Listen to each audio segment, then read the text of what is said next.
አፕሊኬሽን እናወርዳለን። ፌስቲስ ባንክ ብለን ስንጽፍ ይዘት ትመጣለች። እናወርዳለን አፕሊኬሽኑ። ከዛ እዚህ ላይ ስንገባ ቋንቋ መምረጥ እንችላለን። ያኔ ለኛ የሚገባን እንትን ብለን ከዛ ተኸት የሚለው ወይ ከታች ደግሞ ታል የሚለውን አንድ ጊዜ በመንካት ወደ ቀጣዩ ያስገባናል ማለት ነው። እዚህ ላይ ረቀም ሀተት መጀመሪያ ላይ የስልካችንን ቁጥር ነው የምናስገባው። እንግሊዝኛ ከሆነ ሌላም እንደዚህ ከሆነ መጀመሪያ ቁጥራችን እናስገባለን። ከታች የኢቃማ ቁጥራችንን ማለት ነው። ከታች ደግሞ የፓስፖርታችን ላይ ያለው የተወለድንበት ቀንና ወር ዓመተ ምህረት አለ አይደለ? እሱ ነው የምናስገባው። ቀን የሚለው ላይ ቀን፣ ወር የሚለው ላይ የወሩ፣ ዓመተ ምህረት የሚለው ላይ ደግሞ የዛ እንትን እናስገባለን ማለት ነው።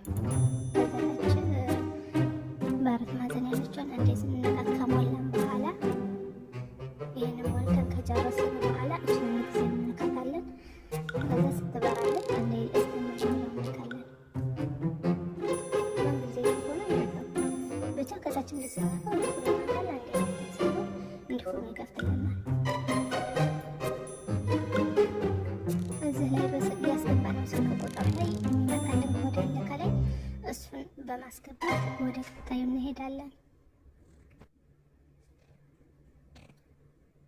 ከዛ አሁንም በቀጣይ ይችን በአረንጓዴ ከታች ያለውን እንደዚህ አንድ ጊዜ ስንጫነው ስልካችን ላይ ይደወላል።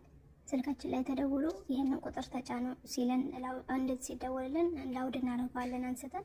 ከዛ ቁጥር ተጫነው ሲለን ቁጥር እንትን ማለቻው መተን እንደዚህ አስገቡ የሚለንን ቁጥር አንድ ጊዜ እናስገባለን። ከዛ ቀጥታ በራሱ ነው የሚከፍተው። እንደዚህ ቁጥር በማስገባት ቁጥር 100 የሚለንን ቀጥታ በራሱ ጊዜ ይከፍታል። እንደዚህ ሆኖ ከዛ ሲተመረ የሚለውን ነካለን።